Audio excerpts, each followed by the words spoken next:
नमस्कार, आपसे मेरा नाम है अशोक यादव एडवोकेट और मैं आप सभी के लिए लीगल एडवाइस पर वीडियोस अपलोड करता हूं जो कि आप सब लोग लाइक करते हैं, पसंद करते हैं, शेयर करते हैं और सब्सक्राइब भी करते हैं। अब तक नहीं किया तुरंत करिएगा और दूसरे लोगों तक भी इस जानकारी को जरूर शेयर करिएगा।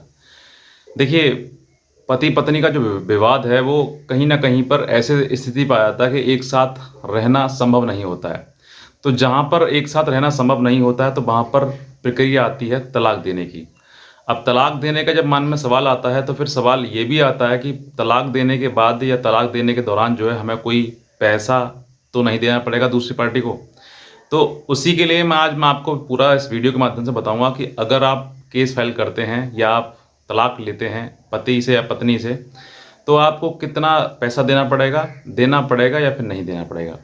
देखिए, सबसे पहले जब डाइवोर्स आपका मन में विचार आता है डाइवोर्स लेने का, तो डाइवोर्स लेने के 2 तरीके होते हैं।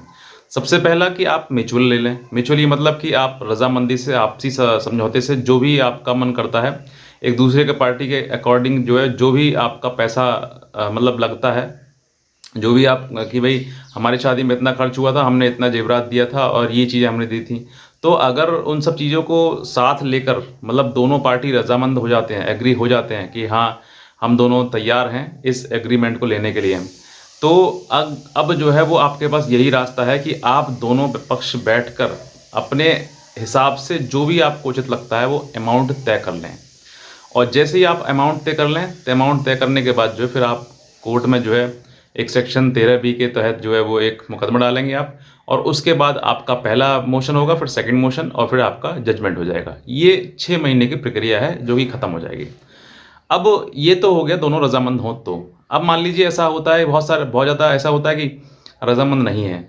तो जब रजामंद नहीं है, एग्रीमेंट में एग्री दोनों नहीं है, भाई एक पक्ष चाहता है कि मैं साथ रहूँगा और दूसरा पक्ष ये कहता है मैं नहीं रखूँगा, तो फिर क्रूअलिटी के आधार पर आप मुकदमा फाइल कर सकते हैं, या फिर जो भी आपके पास ग्राउंड है उस आधार पर आप मुकदमा दायर कर सकते हैं, पिटीशन फाइल कर सकते हैं। और पिटीशन फाइल करने के बाद जो है अब आपकी प्रक्रिया शुरू होती है। जैसे ही आप एक पक्ष पार्टी जो है मुकदमा फाइल करेगा, मतलब पिटीशन फाइल करेगा, उसके बाद दूसरे पक्ष को जो है वो नोटिस कोर्ट करेगा कि आप आइए, आपके विरुद्ध जो है ये मुकदमा दायर किया गया है। उसके उपरांत अब आपकी प्रक्रिया लगातार चलेगी। लगातार चलने के बाद जो है पहला पक्ष जिसने मुकदमा डाला है, उसके दूसरा पक्ष जो है उसके ऊपर एक एप्लीकेशन फाइल करेगा पेंडेलाइट मेंटेनेंस लेने के लिए, कि आप जो मुकदमा चल रहा है उस दौरान मुझे इनसे आने जाने और वकील के खर्चे के जो है वो पैसे दिलाए जाएं। अब हो सकता है उसमें लड़की भी हो लड़का हो, दोनों किसी की होता है। ये न्यूट्रल जेंडर एक लॉ है जिसके दौरान जो है मुकदमे के दौरान आपको पैसा लेने का अधिकार है। अब जो पक्ष ने मुकदमा डाला है वो पक्ष दूसरे पक्ष को पैसा देगा कि भाई, जैसे मान लीजिए लड़के ने डाला, तो लड़की जो है वो एप्लीकेशन फाइल करेगी और उस पर जो भी कॉस्ट आने जाने की जो भी लगाया जाएगी वो कोर्ट द्वारा लगाई जाएगी, और वो आपको उस दौरान जब तक मुकदमा चलेगा तब तक वो आपको पैसा देना पड़ेगा। ये एक पहली स्टेप है। अब इसमें 100, 200, 500 जो भी आपको कोर्ट को मुनासिब लगता है वो आपके ऊपर बांध दिया जाएगा और फिर आपको दिया जाएगा। अब ये हो गया फर्स्ट स्टेप। दूसरा स्टेप क्या है कि आप जिस समय पर केस फाइनल स्टेज तक लेकर आते हैं, अगर आपने क्रूअलिटी प्रूफ कर दी कि हाँ इसने वाकई क्रूअलिटी करी थी, तो लास्ट स्टेज पर जाकर जजमेंट में जो है जाके आपको जजमेंट हो जाएगा। अब यहाँ पर ये भी नहीं है, आवश्यकता नहीं है कि आपको कोई अमाउंट ऑनरेबल कोर्ट द्वारा कहा जाए कि भाई आपको तलाक दे रहे हैं हम, लेकिन आपको ये अमाउंट देना है। ऐसा कहा भी जा सकता है और नहीं भी कहा जा सकता है। कभी कभी क्या होता है कि कोर्ट को लगता है कि हाँ दोनों को रहना संभव नहीं है साथ में। कोर्ट भी, क्योंकि ह्यूमन है दोनों, वहाँ पर जज साहब भी ह्यूमन है, तो वो भी समझ सकते हैं कि इन दोनों बीच में कितना विवाद है, छोटा है बड़ा है।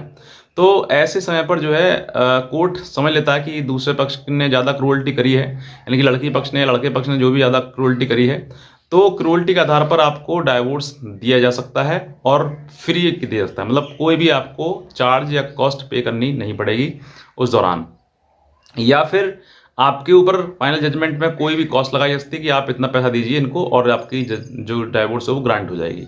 ये भी आपको कंडीशनल, मतलब जहाँ पर डाइवोर्स दिया जाता है वो भी दिया जाता है। तो ये कोर्ट का विवेक है कि कोर्ट किस तरीके से इसको लेती है।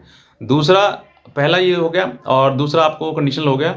तीसरा, आपके साथ सामने ये भी चीज़ें आ सकती हैं कि आप जब डाइवोर्स का केस लड़ रहे हैं, उस दौरान मतलब बीच में ही आपका कहीं न कहीं लगता है कि भई पति पत्नी कि भई जब इन्होंने डाइवोर्स डाल ही दिया तो उसकी एक मंशा क्लियर है कि अब साथ में रहना है ही नहीं। तो आपके बीच में ही भी आप किसी भी स्टेज पर म्यूचुअली आप डाइवोर्स भी ले सकते हैं म्यूचुअली, मतलब आपने कंटेस्टेड डाल दिया और फिर आपको लगता है कि अरे नहीं हम तो म्यूचुअली जाएँगे, ठीक है दोनों हम राज़ी हैं। तो आप म्यूचुअली भी आप जा सकते हैं, मतलब बीच में दौरान को जो है आप तब भी आप कर सकते हैं, वो भी आपके लिए अधिकार है। तो ये पूरा प्रक्रिया था। अब यहाँ पर बात पैसे की, तो पैसा यही है कि आपको अगर या तो दौरान मुकदमा के दौरान जो है पेंडलाइट मतलब मेंटेनेंस दिया जा सकता है, मतलब कुछ पैसे रकम दिया, ज़्यादा बड़ी रकम नहीं आती, छोटी-मोटी आती है। और उसके बाद फाइनल जब जजमेंट होगा आपका तो उसमें भी आपको लगाई भी जा सकती है और नहीं भी लगाई जा सकती है। दोनों के चांसेस जो हैं वो अलग-अलग हैं। अलग-अलग डिपेंड करता है कि आपका केस किस तरीके का है और किस तरीके का उसमें आपके ऊपर आपने आरोप लगाए हैं और सिद्ध किए हैं। ये आपके ऊपर डिपेंड करता है किस तरीके से आपको सिद्ध करना है। तो बस इतना ही है, बाकी अगर आप नए हैं तुरंत सब्सक्राइब कर लें इस चैनल को और शेयर ज़रूर करें दूसरे लोगों तक, ताकि और भी लोग इस भ्रम से बाहर निकल सकें। आज का वीडियो देखा, आपसे बहुत धन्यवाद।